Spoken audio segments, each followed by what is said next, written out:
നമ്മൾ മനസ്സിലാക്കണം, നമ്മളിങ്ങനെ ചുമ്മാതെ ഇങ്ങനെ ഇരുന്ന് വായിച്ചിട്ട് ഒരു കാര്യമില്ല. നമ്മൾ എന്താണോ പഠിക്കേണ്ടത് പഠിച്ചിട്ടേ കാര്യമുള്ളൂ. അന്ന് 4 വീക്കിൽ എക്സാം കഴിഞ്ഞിട്ടുണ്ട്. അപ്പോൾ നിങ്ങൾക്ക് ഓരോ ഗൈഡ് പഠിച്ചു കഴിഞ്ഞാൽ ഇതിൽ നിന്ന് ചോദിക്കുന്നുണ്ടോ ആ ഒരു ലെവലിൽ നിങ്ങൾക്ക് മനസ്സിലായിട്ടുണ്ടാവും. അതായത് ഇപ്പം നിങ്ങൾ ബ്രില്യൻറ്റിൽ സ്റ്റഡി മെറ്റീരിയൽ ഉണ്ട്, സ്റ്റഡി പാക്കേജ് ഉണ്ട്, വർക്ക് ബുക്ക് ഉണ്ട്. ഇത് തന്നെ നിങ്ങൾ ശരിക്കും പറഞ്ഞു കഴിഞ്ഞാൽ നല്ല രീതിയിൽ കോൺസെൻട്രേറ്റ് ചെയ്യേണ്ടതെന്ന് വെച്ച് കഴിഞ്ഞാൽ ബ്രില്യൻറ്റിൽ നിങ്ങളെ പഠിപ്പിക്കുന്ന സ്റ്റഡി മെറ്റീരിയൽ ഇല്ലേ അത് നല്ല രീതിയിൽ ഫോക്കസ് ചെയ്യണം. സ്റ്റഡി പാക്കേജ് ഇപ്പം ഞങ്ങളുടെ സമയം മുതൽ അത്യാവശ്യം നല്ല രീതിയിൽ ടഫ് ക്വസ്റ്റ്യൻസ് ഒക്കെയാണ്.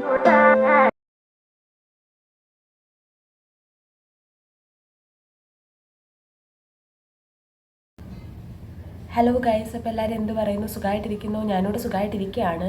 നമ്മുടെ വീഡിയോയ്ക്ക് ഇത്രയും ഗ്യാപ്പ് വന്നതെന്ന് വെച്ച് കഴിഞ്ഞാൽ എനിക്ക് ഒന്നാമത് പനി പിടിച്ചിട്ടുണ്ടായിരുന്നു. ഇപ്പോഴും സൗണ്ട് നന്നായിട്ട് അടഞ്ഞിരിക്കുവാണ്. പിന്നെ എൻ്റെ സ്പെക്സ് ഉണ്ടല്ലോ അത് പൂളിൽ പോയി. അപ്പം മൊത്തത്തിലൊരു പണിയായിട്ടിരിക്കുന്നതുകൊണ്ടാണ് ഞാൻ വീഡിയോ ചെയ്യാത്തത്. എനിക്ക് അത്യാവശ്യം വിഷന് കുറച്ച് പ്രശ്നമുണ്ട്. എൻ്റെ പവർ എന്ന് പറഞ്ഞാൽ 2.25 ആണ് കേട്ടോ. അപ്പം അങ്ങനെ നിങ്ങളുടെ കമൻസും കാര്യങ്ങളൊക്കെ ഞാൻ കാണുന്നുണ്ട്. നല്ല രീതിയിൽ മാർക്ക് കുറയുന്നതിൽ ടെൻഷനായിട്ടൊക്കെ ഒത്തിരി പേര് എനിക്ക് മെസ്സേജ് അയക്കുന്നുണ്ട്. ശരിക്കും പറഞ്ഞാൽ ഞാനിതൊക്കെ പറഞ്ഞിട്ടല്ലേ നിങ്ങളെ അങ്ങോട്ട് വിട്ടത്. ഇപ്പോൾ എൻ്റെ കണ്ടിന്യൂസ് ആയിട്ട് എൻ്റെ വീഡിയോ കാണുന്ന എല്ലാവർക്കും അറിയാം, ഞാൻ എൻ്റെ എല്ലാ വീഡിയോയിലും, അതായത് നിങ്ങളുടെ ബ്രില്യൻറ്റിലെ റിപ്പീറ്റേഴ്സിൻ്റെ ക്ലാസ് തുടങ്ങുന്നതിനൊക്കെ ഒത്തിരി നാൾക്ക് മുന്നേ തന്നെ ഞാൻ പറയുന്നുണ്ടായിരുന്നു. നിങ്ങൾ വിചാരിക്കുന്ന പോലെയല്ല. നിങ്ങൾ വിചാരിക്കുന്ന പോലെ ഇപ്പോൾ എനിക്ക് +2 നല്ല മാർക്കുണ്ട്, എനിക്ക് അത്ര പെർസെൻറ്റേജ് ഉണ്ട് എന്ന് വെച്ച് എനിക്കിതെല്ലാം ഈസി ആയിരിക്കും എന്നുള്ളൊരു ഭാവത്തിൽ നിങ്ങൾ പോകരുത്. അത് വേറെ തന്നെ ഒരു വേൾഡാണ് എന്ന് ഞാൻ പറഞ്ഞിട്ടുണ്ടായിരുന്നു. ചിലപ്പം ഇപ്പോൾ ഞാൻ പറയട്ടെ, +2 ചിലപ്പോൾ 98% മേടിച്ചൊരു കുട്ടി ഉണ്ടായിരിക്കും, ചിലപ്പോൾ 100% മേടിച്ചൊരു കുട്ടി ഉണ്ടായിരിക്കും. ചിലപ്പോൾ ഈ 98% മേടിച്ച ആൾക്കാർ 100% മേടിച്ച കുട്ടിയെക്കാട്ടി കൂടുതൽ നന്നായിട്ട് പെർഫോം ചെയ്യാൻ പറ്റും. മനസ്സിലായോ? അതിപ്പോൾ ഏത് പെർസെൻറ്റേജ് ആണെങ്കിലും എന്ന് വെച്ച് കഴിഞ്ഞാൽ നമ്മൾ പഠിക്കുന്ന രീതി കൂടി ഇരിക്കുവാടാ. നമ്മൾ പഠിക്കുന്ന രീതി അല്ലെങ്കിൽ നമ്മൾ പഠിച്ചു വന്ന രീതി. ചിലപ്പോൾ ഈ 100% മേടിച്ച കുട്ടി കണ്ടിന്യൂസ് ആയിട്ട് പ്രീവിയസ് ഇയർ ക്വസ്റ്റ്യൻസും കാര്യങ്ങളും ഒക്കെ വർക്കൗട്ട് ചെയ്ത് എക്സാമിൻ്റെ ക്വസ്റ്റ്യൻസ് മാത്രം പഠിച്ച് നമ്മുടെ +1 +2 എക്സാം അറ്റൻഡ് ചെയ്തൊരു കുട്ടിയാണെങ്കിൽ ആ കുട്ടിയെക്കാട്ടിൽ അറിവുണ്ടാവും നല്ല രീതിയിൽ പഠിച്ച് നല്ല രീതിയിൽ ബേസോടെ പഠിച്ചു വന്ന് ഈ 98% മേടിച്ച കുട്ടിക്ക്. അപ്പം നമ്മൾ എങ്ങനെ പഠിച്ചു എന്നുള്ളത് ഒരു പരിധി വരെ ഇതിനെ ഡിപ്പെൻഡ് ചെയ്യും കേട്ടോ. എന്ന് വെച്ചിട്ട് നമുക്കിപ്പോൾ നമ്മൾ നന്നായിട്ട് പഠിച്ചില്ല എന്ന് വെച്ച് നീറ്റ് കിട്ടത്തില്ല, അങ്ങനെയും ഇല്ല. നമ്മൾ ഇനിയുള്ള സമയമെങ്കിലും നല്ല രീതിയിൽ ഹാർഡ് വർക്കിന് പുറമെ സ്മാർട്ട് വർക്കാണ് വേണ്ടത്. എനിക്ക് കുറേ പേര് മെസ്സേജ് അയക്കുന്നുണ്ട്, ചേച്ചി ഞാൻ ഒത്തിരി നേരം ഇരുന്ന് പഠിക്കുന്നുണ്ട്, എന്നെക്കാട്ടിൽ കുറവ് സമയം പഠിച്ചിട്ടും അവർക്ക് എന്നെക്കാട്ടിൽ കൂടുതൽ മാർക്കുണ്ട്, അങ്ങനെയൊക്കെ.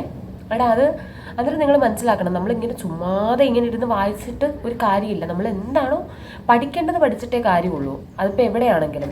അപ്പം ശരിക്കും പറഞ്ഞാൽ കുറേ പേര് ചേച്ചി ഞാൻ ബ്രില്യൻറ്റിലെ എല്ലാ മെറ്റീരിയൽസും ഇരുന്ന് ചെയ്യുന്നുണ്ട് എന്നിട്ടും എനിക്ക് കിട്ടുന്നില്ല എന്ന് പറയുന്നുണ്ട്. അപ്പം തന്നെ നിങ്ങൾക്ക് മനസ്സിലായിട്ടുണ്ടാവുമല്ലോ അത് മാത്രം ചെയ്താൽ പോരാ എന്നുള്ളത്. ഇപ്പം നിങ്ങൾക്ക് ഓൾറെഡി ഇപ്പോൾ ഒരു വീക്കിൽ എക്സാം അല്ല, 2, 3, 4 വീക്കിൽ എക്സാം കഴിഞ്ഞിട്ടുണ്ട്. അപ്പോൾ നിങ്ങൾക്ക് ഓരോ ഗൈഡ് പഠിച്ചു കഴിഞ്ഞാൽ ഇതിൽ നിന്ന് ചോദിക്കുന്നുണ്ടോ ആ ഒരു ലെവലിൽ നിങ്ങൾക്ക് മനസ്സിലായിട്ടുണ്ടാവും. അതായത് ഇപ്പം നിങ്ങൾ ബ്രില്യൻറ്റിൽ സ്റ്റഡി മെറ്റീരിയൽ ഉണ്ട്, സ്റ്റഡി പാക്കേജ് ഉണ്ട്, വർക്ക് ബുക്ക് ഉണ്ട്. ഇത് തന്നെ റിപ്പീറ്റഡ് ആയിട്ട് ചെയ്തിട്ട് കാര്യമില്ലടാ. ഇപ്പോൾ ബ്രില്യൻറ്റിലെ മെറ്റീരിയൽസ് മാത്രം ചെയ്തിട്ട് അഡ്മിഷൻ കിട്ടുമെന്നുണ്ടെങ്കിൽ ബ്രില്യൻറ്റിൽ പഠിക്കുന്ന കുട്ടികൾക്ക് മാത്രമല്ലേ അഡ്മിഷൻ കിട്ടുമോ? അങ്ങനെയല്ലല്ലോ. മനസ്സിലായോ? അപ്പോൾ അങ്ങനെയാണ്. എന്ന് വെച്ച് കഴിഞ്ഞാൽ ഇപ്പം നിങ്ങൾ ശരിക്കും പറഞ്ഞു കഴിഞ്ഞാൽ നല്ല രീതിയിൽ കോൺസെൻട്രേറ്റ് ചെയ്യേണ്ടതെന്ന് വെച്ച് കഴിഞ്ഞാൽ ബ്രില്യൻറ്റിൽ നിങ്ങളെ പഠിപ്പിക്കുന്ന സ്റ്റഡി മെറ്റീരിയൽ ഇല്ലേ അത് നല്ല രീതിയിൽ ഫോക്കസ് ചെയ്യണം. സ്റ്റഡി പാക്കേജ് ഇപ്പം ഞങ്ങളുടെ സമയം മുതൽ അത്യാവശ്യം നല്ല രീതിയിൽ ടഫ് ക്വസ്റ്റ്യൻസ് ഒക്കെയാണ് അതിനകത്ത് ഇൻക്ലൂഡഡ് ആക്കിയിട്ടിരിക്കുന്നത്. വർക്ക് ബുക്കും ഞാൻ പറയട്ടെ, നിങ്ങൾക്കിപ്പം ഡെയിലി ഇപ്പോൾ വീക്ക്ലി ക്ലാസ്സസ് ഉണ്ടല്ലോ. അതായത് ഇപ്പോൾ ഈ വീക്ക്ലി എക്സാമിൻ്റെ ടോപ്പിക്സ് കവർ ചെയ്തിട്ട് നിങ്ങൾക്ക് ഓരോ തിങ്കളാഴ്ച ചൊവ്വാഴ്ച അങ്ങനെ ക്ലാസ്സസ് ഉണ്ടല്ലോ. അപ്പോൾ ആ ഒരു ക്ലാസ്സസിന് വേണ്ടിയിട്ട് നിങ്ങൾ അപ്പം വീക്ക്ലി എക്സാമിൻ്റെ ടോപ്പിക്സ് ക്ലാസ്സിൽ പഠിപ്പിക്കില്ല, അത് പഠിപ്പിച്ചതിൻ്റെ കൂടെ തന്നെ നിങ്ങൾ അതായത് സ്റ്റഡി മെറ്റീരിയൽ ക്വസ്റ്റ്യൻസ് ഒന്നും കൂടെ വർക്കൗട്ട് ചെയ്യണം. ടീച്ചേഴ്സ് ഓൾറെഡി നിങ്ങൾക്ക് ക്ലാസ്സിൽ വർക്കൗട്ട് ചെയ്ത് തരും. അതിന് പുറമെ നിങ്ങൾ റൂമിൽ വന്നിട്ട് അതൊന്നും കൂടെ വർക്കൗട്ട് ചെയ്യണം. അതിനുശേഷം നിങ്ങൾ വർക്ക് ബുക്ക് ഉണ്ടല്ലോ, നിങ്ങൾക്ക് ചെയ്യാൻ വേണ്ടിയിട്ട് അവിടെ നിന്ന് വരുന്ന വർക്ക് ബുക്കില്ലേ അതിലെ ക്വസ്റ്റ്യൻസും കൂടെ നിങ്ങൾ സോൾവ് ചെയ്യണം. സ്റ്റഡി പാക്കേജ് സോൾവ് ചെയ്യണം എന്ന് ഞാൻ പറയത്തില്ല. ഇത് രണ്ടും നിങ്ങൾ കറക്റ്റ് ഈ വീക്കിൽ എക്സാമിനനുസരിച്ച് അതായത് വീക്കിലെ ഓരോ ദിവസമായിട്ട് ഇങ്ങനെ ചെയ്തു പോവുകയാണെങ്കിൽ നിങ്ങൾക്ക് അത്യാവശ്യം സമയം കിട്ടും. അത് രണ്ടും അന്നന്ന് ചെയ്ത് കഴിഞ്ഞ് സമയമുണ്ടെങ്കിൽ നിങ്ങൾ ഏതെങ്കിലും ഒരു ഗൈഡിലെ ക്വസ്റ്റ്യൻസും കൂടെ സോൾവ് ചെയ്യാം. ഇപ്പോൾ ഗൈഡ് എന്ന് പറയുമ്പോഴത്തേക്ക് അത്യാവശ്യം ഒത്തിരി ഗൈഡുണ്ട്. ഇപ്പോൾ ഫിസിക്സിനാണെങ്കിൽ തന്നെ ഒത്തിരി ഗൈഡുണ്ട്. സെൻറ്റ് ഗേജും എറർലെസ്സും ഒക്കെ നല്ലതാണ്. പക്ഷേ എറർലെസ് എന്ന് പറയുന്നുണ്ടെങ്കിലും അതിനകത്തിൽ ചെറിയ കുറച്ച് മിസ്റ്റേക്സും കാര്യങ്ങളൊക്കെ ഉണ്ട്.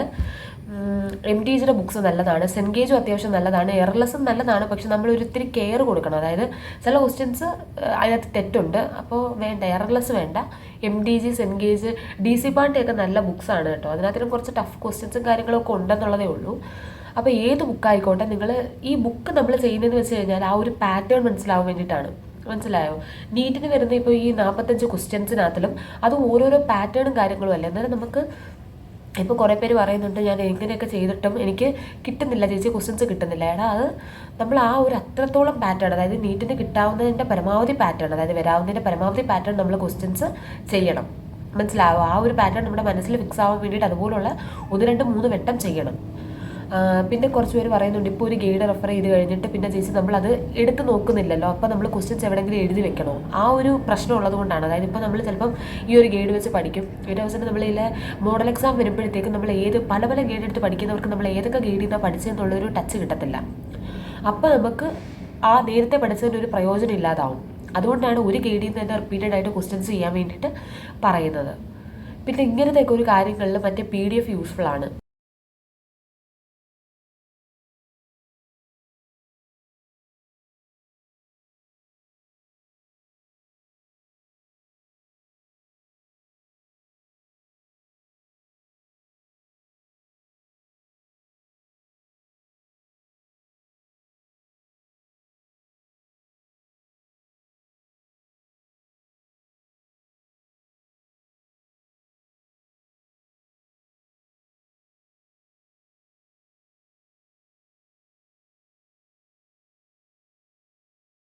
ആ ഒരു PDF എന്ന് പറയുമ്പോഴത്തേക്ക് ഇപ്പോൾ നിങ്ങൾക്ക് അറിയാമല്ലോ, ബ്രില്യൻറ്റിൽ ഇപ്പോൾ വീക്ക്ലി എക്സാം എന്ന് പറയുമ്പോഴത്തേക്ക് നിങ്ങൾക്ക് അതിനകത്തിൽ എന്താണ് അവിടുത്തെ തന്നെ മെറ്റീരിയൽസിലെ ക്വസ്റ്റ്യൻസ് കാണും, ഉറപ്പായിട്ടും കാണും. അതുപോലെ തന്നെ വേറെ പല പല മെറ്റീരിയൽസിലെയും ക്വസ്റ്റ്യൻസ് കാണും, ടീച്ചേഴ്സ് സ്വന്തമായിട്ട് ഇടുന്ന ക്വസ്റ്റ്യൻസ് കാണും.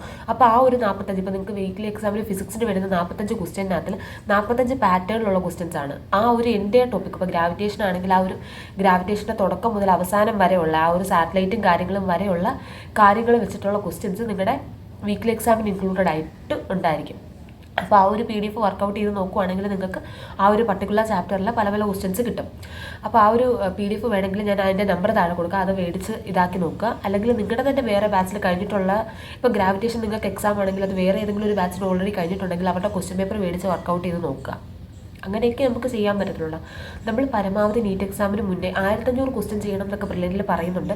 പക്ഷേ 1500 ഒന്നും ചെയ്തില്ലെങ്കിൽ പരമാവധി നിങ്ങളെക്കൊണ്ട് പരമാവധി പറ്റുന്നത്രയും പാറ്റേണുള്ള ക്വസ്റ്റ്യൻസ് നമ്മൾ ചെയ്ത് നോക്കണം. കാരണം എന്ന് വെച്ച് കഴിഞ്ഞാൽ ഇപ്പോൾ നമുക്കറിയാമല്ലോ, നമുക്ക് 1 മിനിറ്റേ സമയം അവർ പറയുന്നുള്ളൂ. അപ്പോൾ ആ ഒരു 1 മിനിറ്റിൽ നമുക്ക് പുതുതായിട്ട് കാണുന്ന ഒരു ക്വസ്റ്റ്യൻ അപ്പിയർ ചെയ്യാൻ ചിലപ്പോൾ അതിൻ്റെ ഒരു ഐഡിയ കിട്ടാൻ തന്നെ നമുക്ക് ഒത്തിരി സമയം വേണ്ടിവരും. അപ്പോൾ നമ്മൾ അതേ ഒരു പാറ്റേണിൽ കുറേ ക്വസ്റ്റ്യൻസ് ചെയ്തിട്ടുണ്ടെങ്കിൽ നമുക്ക് ആ ഒരു ക്വസ്റ്റ്യൻസ് കാണുമ്പോൾ തന്നെ ക്ലിക്കാവും ഇതെങ്ങനെ ചെയ്യണം എന്നുള്ളത്. അപ്പോൾ നിങ്ങൾ അങ്ങനെ ചെയ്യാനായിട്ട് ശ്രമിക്കുക. വെറുതെ ഇങ്ങനെ ടെൻഷൻ അടിക്കണ്ടടാ. നിങ്ങൾ ബാക്കിയുള്ളവരെ, ഇപ്പം ഒരു കുട്ടി എനിക്ക് മെസ്സേജ് അയക്കുന്നുണ്ടായിരുന്നു, അവനെക്കാട്ടി കൂടുതൽ സമയം മറ്റേ കൊച്ചുങ്ങൾ ഉറങ്ങുന്നുണ്ട്, ചെറുതായിട്ടേ പഠിക്കുന്നുള്ളൂ, എന്നിട്ട് അവർക്ക് നല്ല രീതിയിൽ മാർക്കുണ്ട്. അപ്പോൾ അങ്ങനെ നമ്മൾ അവരെ കണ്ട് ടെൻഷൻ ആവാതെ എന്തുകൊണ്ടാണ് അവർക്ക് മാർക്ക് കിട്ടുന്നത് എന്നൊന്ന് മനസ്സിലാക്കാനായിട്ട് ശ്രമിക്കുക. കുറേ പേര് പറയുന്നുണ്ട് അവർ ബ്രില്യൻറ്റിലെ മെറ്റീരിയൽസ് ഒന്നും അല്ല ചെയ്യുന്നത്, വേറെ വേറെ ഗൈഡൊക്കെ എടുത്ത് ചെയ്യുന്നത്. അതിൻ്റെ അർത്ഥം എന്താണെന്നാടാ? ബ്രില്യൻറ്റിലെ മെറ്റീരിയൽസ് മാത്രം ചെയ്താൽ പോരടാ. ഇപ്പോൾ ഞാൻ പറയട്ടെ, ഇപ്പോൾ കൂടിപ്പോയി കഴിഞ്ഞാൽ ഒരു 4 ക്വസ്റ്റ്യൻ ചിലപ്പോൾ ആ ഒരു മെറ്റീരിയൽ അതേപടി ചോദിക്കും. ബാക്കി ക്വസ്റ്റ്യൻസ് ഒക്കെ വേറെ വേറെ പല പല ഗൈഡിൽ നിന്നും കാര്യങ്ങളിലുമാണ് വരുന്നത്. അപ്പോൾ നമുക്ക് ഇത്രയും ഗൈഡും കൂടെ ചിലപ്പോൾ എടുത്ത് ചെയ്ത് നോക്കാൻ പറ്റത്തില്ല. പക്ഷേ ആ ഒരു ഇപ്പോൾ MDസിലുള്ളൊരു പാറ്റേൺ ക്വസ്റ്റ്യൻ തന്നെ സെൻഗേജിലും കാണും. അപ്പോൾ നമ്മൾ പരമാവധി പല പല പാറ്റേണിലുള്ള ക്വസ്റ്റ്യൻസ് ചെയ്ത് നോക്കുക. ആ ഒരു പാറ്റേൺ നമ്മുടെ മനസ്സിൽ ഫിക്സ് ആവുന്നില്ലെങ്കിൽ റിപ്പീറ്റഡ് ആയിട്ട് അത് ചെയ്ത് നോക്കാനായിട്ട് ശ്രമിക്കുക. അല്ലാതെ ഞാൻ അത്രയും സമയം ഉറങ്ങുന്നുള്ളൂ. നിങ്ങൾ ഈ നമ്മുടെ ബോഡിയെ പരമാവധി ഇറിറ്റേറ്റ് എന്നല്ലല്ലോ ഇപ്പോൾ പറയുന്നത്, നമ്മുടെ ബോഡിയെ പരമാവധി ഹാം ചെയ്യാതെ, അതായത് ടോർച്ചർ ചെയ്യാതെ, അതായത് ഞാനിപ്പോൾ എന്തായാലും നീ അത്ര മണിക്കൂർ ഉറങ്ങണ്ടെന്ന് വിചാരിച്ച് നമ്മുടെ ബോഡിയെ ടോർച്ചർ ചെയ്തിട്ട് കാര്യമില്ലടാ. ഇവിടെ ഹാർഡ് വർക്കല്ല, സ്മാർട്ട് വർക്കാണ് വേണ്ടുന്നത്. നമ്മൾ അത്രത്തോളം നമ്മൾ ഇത്ര നേരം ഉറങ്ങിയുള്ളൂ എന്ന് വിചാരിച്ചിട്ട് നമുക്ക് മാർക്ക് കൂടണം എന്നില്ല. മനസ്സിലായോ? നമ്മൾ ചെയ്യുന്ന ആ ഒരു നമ്മൾ എങ്ങനെ പഠിക്കുന്നു എന്നുള്ളതിനകത്താണ് ഡിപ്പെൻഡ് ചെയ്യുന്നത്. നിങ്ങൾ വേണമെങ്കിൽ ഇത്തിരി കൂടെ തോന്നിയ സമയം കിടന്ന് ഉറങ്ങിക്കോ, നിങ്ങൾ പക്ഷെ അതിനനുസരിച്ചുള്ളൊരു വർക്ക് ഇടണം. ഇപ്പോൾ അത്രത്തോളം ഇപ്പോൾ ഓരോരുത്തർക്കും ഓരോരോ ബുദ്ധിയായിരിക്കും. ചിലപ്പം മറ്റേ കൊച്ച് ചിലപ്പോൾ പെട്ടെന്ന് ഗ്രാസ്പ് ചെയ്യും, നിങ്ങൾ പെട്ടെന്ന് ഗ്രാസ്പ് ചെയ്യത്തില്ലായിരിക്കും. പക്ഷെ നമ്മൾ നമ്മുടെ കഴിവിനെ മനസ്സിലാക്കി അതിനനുസരിച്ചുള്ള എഫേർട്ട് ഇട്ടാൽ മതി. അല്ലാതെ പിന്നെയും ബോഡിയെ ടോർച്ചർ ചെയ്തുകൊണ്ടൊന്നും നമ്മുടെ സ്കോർ ഇമ്പ്രൂവ് ചെയ്യാൻ പോകുന്നില്ല. അത്യാവശ്യം റെസ്റ്റും കാര്യങ്ങളൊക്കെ നമുക്ക് വേണം. ശരിക്കും പറഞ്ഞാൽ സ്മാർട്ട് വർക്കാണ് വേണ്ടുന്നത്. നിങ്ങളിങ്ങനെ ബോഡിയെ ടോർച്ചർ ചെയ്തിട്ടോ ടെൻഷൻ അടിച്ചിട്ടോ ഒന്നും കാര്യമില്ല. പരമാവധി നിങ്ങൾക്ക് ഈ ഒരു ടെൻഷൻ മാറണമെങ്കിൽ നിങ്ങൾ അത്രത്തോളം പാറ്റേണുള്ള ക്വസ്റ്റ്യൻസ് അറ്റംപ്റ്റ് ചെയ്യണം. നമ്മളെക്കൊണ്ട് പറ്റുന്നത്രയും ക്വസ്റ്റ്യൻസ് അറ്റംപ്റ്റ് ചെയ്യുക. ക്വസ്റ്റ്യൻസ് മറന്നു പോകുന്നുണ്ടെങ്കിൽ അത് റിപ്പീറ്റഡ് ആയിട്ട് ചെയ്യുക. അല്ലാതെ വേറെ ഒരു വഴിയും ഇല്ലടാ ഇതിനകത്തിൽ നമുക്ക് നല്ല രീതിയിൽ സ്കോർ ഇമ്പ്രൂവ് ആക്കാനായിട്ട്. പരമാവധി നമ്മൾ റിപ്പീറ്റഡ് ആയിട്ട് ക്വസ്റ്റ്യൻസ് ചെയ്യുക, ഒരു പാറ്റേൺ അത്രയും നമ്മുടെ മൈൻഡിൽ ഫിക്സ് ആക്കുക, അല്ലാതെ വേറെ ഒരു വഴിയുമില്ല. അപ്പം നിങ്ങൾ അങ്ങനെ ഒന്ന് മനസ്സിനെ പാകപ്പെടുത്തി എടുക്കുക. ഇതൊരു സിമ്പിളായിട്ടുള്ളൊരു ടാസ്ക് അല്ല. അത്രത്തോളം ക്വസ്റ്റ്യൻസ് ഒക്കെ പ്രാക്ടീസ് ചെയ്താൽ മാത്രമേ നമുക്ക് അത്രയും സിമ്പിളായിട്ട് അല്ലെങ്കിൽ ആ ഒരു ടെൻഷൻ ഫ്രീ ആയിട്ട് വീക്കിലി എക്സാമിന് അറ്റൻഡ് ചെയ്തിട്ട് നല്ല സ്കോർ മേടിക്കാനായിട്ട് പറ്റത്തുള്ളൂ. പിന്നെ NCERT ടെക്സ്റ്റ് റിപ്പീറ്റഡ് ആയിട്ട് വായിക്കുക. ബയോളജിയിലും അത്യാവശ്യം ക്വസ്റ്റ്യൻസ് ചെയ്യാൻ നോക്കുക. എന്നാലും മാത്രമേ നമ്മൾ ചില ടോപ്പിക്ക് നമ്മുടെ കണ്ണിൽ നിന്ന് വിട്ടുപോകും. ആ ഒരു ക്വസ്റ്റ്യൻസ് ചെയ്യുമ്പോൾ മാത്രമേ അയ്യോ ഇവിടുന്ന് ഇങ്ങനെ ചോദിക്കാൻ പറ്റും എന്നൊരു ഐഡിയ നമുക്ക് കിട്ടത്തുള്ളൂ. മനസ്സിലായോ?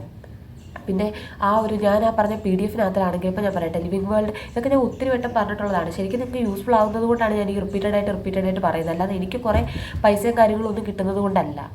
മനസ്സിലായോ? ശരിക്കും നല്ല രീതിയിൽ യൂസ്ഫുൾ ആണ്. ഞാൻ ചെയ്തിട്ടുള്ള ഒരു കാര്യം തന്നെയാണ്, ശരിക്കും യൂസ്ഫുൾ ആണ്. ഇപ്പോൾ നിങ്ങൾ ഇത് മേടിച്ചില്ലെങ്കിൽ പോലും നിങ്ങളുടെ വേറൊരു ബാച്ചിൻ്റെ ഒരു ക്വസ്റ്റ്യൻ എടുത്ത് ചെയ്തിട്ട് നിങ്ങളൊന്ന് എക്സാമിന് അറ്റൻഡ് ചെയ്ത് നോക്കുക. നിങ്ങൾക്ക് ശരിക്കും അതിൻ്റെ ആ ഒരു റിസൾട്ട് മനസ്സിലാവും. അപ്പോൾ ബയോളജി ഒക്കെ ആണെങ്കിൽ ഇപ്പോൾ ലിവിങ് വേൾഡോ ബയോളജിക്കൽ ക്ലാസിഫിക്കേഷനോ ഒക്കെ ആണെങ്കിൽ 90 ക്വസ്റ്റ്യൻസ് ആണ് ആ ഒരു ചാപ്റ്ററിൽ നിന്ന് വരുന്നത്. അപ്പോൾ അതിൻ്റെ മുക്കുന്ന മൂലയിൽ ഒക്കെ കാണും. അപ്പോൾ നിങ്ങൾ ഈ ഒരു ക്വസ്റ്റ്യൻ വേറൊരു ബാച്ചിൻ്റെ ആ ഒരു ക്വസ്റ്റ്യൻ അറ്റൻഡ് ചെയ്ത് കഴിഞ്ഞാൽ അതിൻ്റെ ആ ഒരു ചാപ്റ്റർ ഫുൾ ആ ഒരു ക്വസ്റ്റ്യൻ പേപ്പറിൽ കാണും. മനസ്സിലായോ? അപ്പോൾ നിങ്ങൾക്ക് ഇവിടുന്ന് ഇങ്ങനെ ചോദിക്കാം എന്നൊരു ഐഡിയ കിട്ടും. അതുകൊണ്ടാണ് ഈ പറയുന്നത്. ബയോളജി NCERT കാര്യത്തിലാണെങ്കിൽ ടെക്സ്റ്റ് നന്നായിട്ട് വായിക്കുക. കെമിസ്ട്രി അത്യാവശ്യം ടെക്സ്റ്റ് വായിക്കേണ്ട ചാപ്റ്റേഴ്സ് ആണെങ്കിൽ നന്നായിട്ട് വായിക്കുക. ഒരു സൊല്യൂഷൻസിൻ്റെ ബുക്ക് കീപ്പ് ചെയ്യുക, സൊല്യൂഷൻസിൻ്റെ അല്ല ഇക്വേഷൻസിൻ്റെ ബുക്ക് കീപ്പ് ചെയ്യാൻ നോക്കുക. മനസ്സിലായോ? നിങ്ങളിപ്പോൾ വിചാരിക്കുന്ന പോലെ നമുക്ക് ആ ഒരു അവസാനം എടുക്കുമ്പോഴത്തേക്കും ഇത്രയും ടെക്സ്റ്റ് ഒന്നും റെഫർ ചെയ്തിട്ട് പോകാനുള്ള സമയം കിട്ടത്തില്ല. അപ്പോൾ നമുക്ക് ഈ ഇക്വേഷൻ ബുക്ക് നോക്കി ജസ്റ്റ് ഇക്വേഷൻസ് വായിച്ചിട്ട് പോയി ക്വസ്റ്റ്യൻസ് ചെയ്യാനുള്ള സമയം കിട്ടത്തുള്ളൂ. അപ്പോൾ ഇപ്പം തന്നെ ഒരു സിസ്റ്റമാറ്റിക്കായിട്ട് പഠിക്കാൻ നോക്കുക. നിങ്ങൾ പഠിക്കുന്ന ഇക്വേഷൻസ് ഒക്കെ ഒരു ബുക്കിൽ എഴുതി വെച്ചിട്ട് ചെയ്ത് ശ്രമിക്കുക. ടെൻഷൻ അടിക്കേണ്ട, ഇതൊക്കെ ഗ്രാജുവലി ശരിയായിക്കോളും. ശരിയായില്ലെങ്കിലും നമുക്കിങ്ങനെ എഫേർട്ട് ഇട്ട് ഇരിക്കാനേ പറ്റത്തുള്ളൂ. കാരണം നമുക്കിത് കളഞ്ഞിട്ട് പോകാനായിട്ട് പറ്റത്തില്ല. നമ്മൾ പരമാവധി ശ്രമിക്കുക. ഇത് ഏതെങ്കിലും ഒരു ഫേസിൽ അതങ്ങ് ശരിയായിക്കോളും. എല്ലാവർക്കും ഇങ്ങനെയാണ്, നിങ്ങൾക്ക് മാത്രമല്ല എല്ലാവർക്കും, ഒരു പരിധിവരെ എല്ലാവർക്കും ഇങ്ങനെയാണ്. അപ്പം പരമാവധി ഡിഫറെൻറ്റ് പാറ്റേണിലുള്ള ക്വസ്റ്റ്യൻസ് അറ്റംപ്റ്റ് ചെയ്യുക. അങ്ങനെ നമുക്ക് കയറി വരാനായിട്ട് പറ്റത്തുള്ളൂ. അപ്പോൾ കൂളായിട്ടിരിക്കുക, സമാധാനമായിട്ടിരിക്കുക. അപ്പോൾ ശരിയാടാ, ഇനി വേറെ ഏതെങ്കിലും ഒരു കണ്ടൻറ്റിൽ വീഡിയോ ചെയ്യണമെന്നുണ്ടെങ്കിൽ നിങ്ങൾ താഴെ കമൻറ്റ് ചെയ്യുക കേട്ടോ. ടാറ്റാ.